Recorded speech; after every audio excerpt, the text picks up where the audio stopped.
C'est l'été, habitants et touristes se promènent au port de la Rosse. À 2 pas de là, la gare de Gujan-Mestras. Si ses parkings côté mer et côté ville sont terminés, en revanche, toutes les barrières en bois n'ont pas encore été posées. Pas mal, hein, on dirait des clignotes, là, c'est pas mal du tout, ouais, moi j'aime bien. Hein. Cet après-midi-là, Marie-Hélène Desego, présidente de la Cobas et maire de Gujan-Mestras, s'est rendue sur son pôle d'échange multimodal. Accompagnée de Marie-Pierre Chassin, en charge des PEM à la Cobas, elle a voulu constater par elle-même où en était l'étendue du retard. Quand on s'est lancé dans cette opération, on n'avait peut-être pas mesuré à quel point il était d'ampleur. Aujourd'hui, on n'en est que toute la partie parking, stationnement des véhicules, pistes cyclables, arrivée des bus, stationnement donc automobile, taxi, etc. Tout ça, c'est réglé. Quant aux 3 ombrières de la gare, les structures métalliques sont installées. Reste à mettre en place les vitres et là, c'est un travail de précision. Le moindre faux pas, et c'est la catastrophe.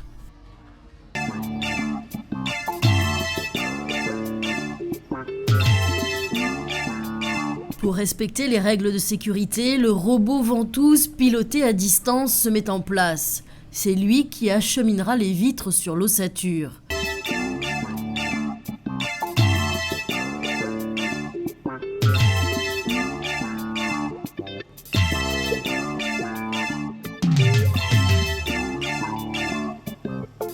Ensuite, les hommes équipés de baudriers les positionneront au millimètre près.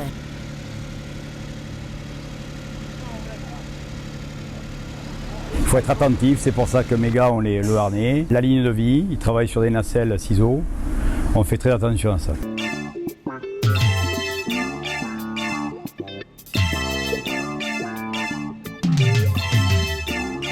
La difficulté de poser ces verres de 4,50 m sur 60 de large, c'est que c'est le niveau de la flèche. Il ne faut pas trop qu'il soit tendu, mais pas trop qu'il soit arrondi non plus, pour pas qu'il casse. Voilà.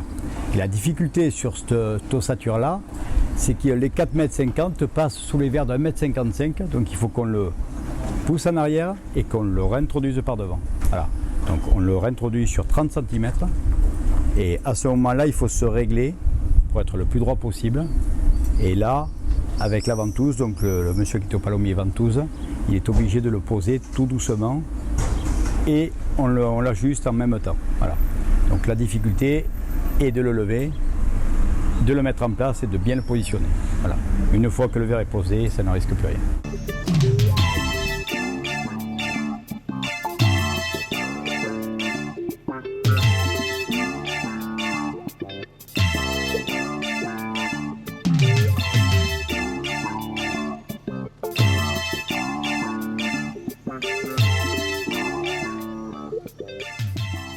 Sur un verre de 4,50 m, on va mettre peut-être un quart d'heure à l'installer, un bon quart d'heure, 20 minutes, alors qu'on aura installé 2-3 verres de 3 mètres dans les mêmes temps. En tout, ce sont 404 vitres toutes longueurs confondues que les hommes ont dû disposer et visser sur l'ensemble des ombrières de Gujan-Mestras. Nous sommes sur les bâtiments à terminer, notamment l'ombrière qui est derrière moi, qui est un équipement extraordinaire parce qu'il fait presque 50 mètres de long, à peu près 4 mètres de hauteur. C'est vraiment un équipement très, très important qui devrait amener beaucoup de confort parce que vous savez, nos gares, elles ne sont pas toujours ouvertes toute la journée. Et puis, vous avez 2 autres bâtiments qui sont avec des sanitaires, mais surtout avec des abris vélos sécurisés à 120 places de vélos qui vont également changer complètement la donne. Parce qu'un pôle d'échange multimodal, c'est vraiment un équipement qui règle tous les déplacements. Et nous, particulièrement ici, ça fait un trait d'union entre les ports qui sont là, le port de la Rosse notamment, et puis le centre-ville avec l'hôtel de ville qu'on aperçoit d'ici. Donc c'est vraiment un équipement qui va complètement changer l'urbanisation, la physionomie de ce centre-ville, si on peut dire qu'il y a un centre à Gujan-Mestras. En tout cas, c'est ce centre-là qui est en devenir. Voilà, donc je suis très très heureuse.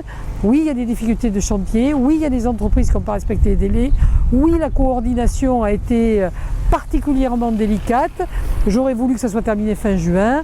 On m'avait promis début juillet, maintenant c'est fin juillet pour les bâtiments et on devrait terminer ici le parvis devant la gare qui va être un élément également assez spectaculaire pour la mi-septembre. Voilà, prenons notre temps parce que des équipements comme ça on n'en fait pas tous les jours.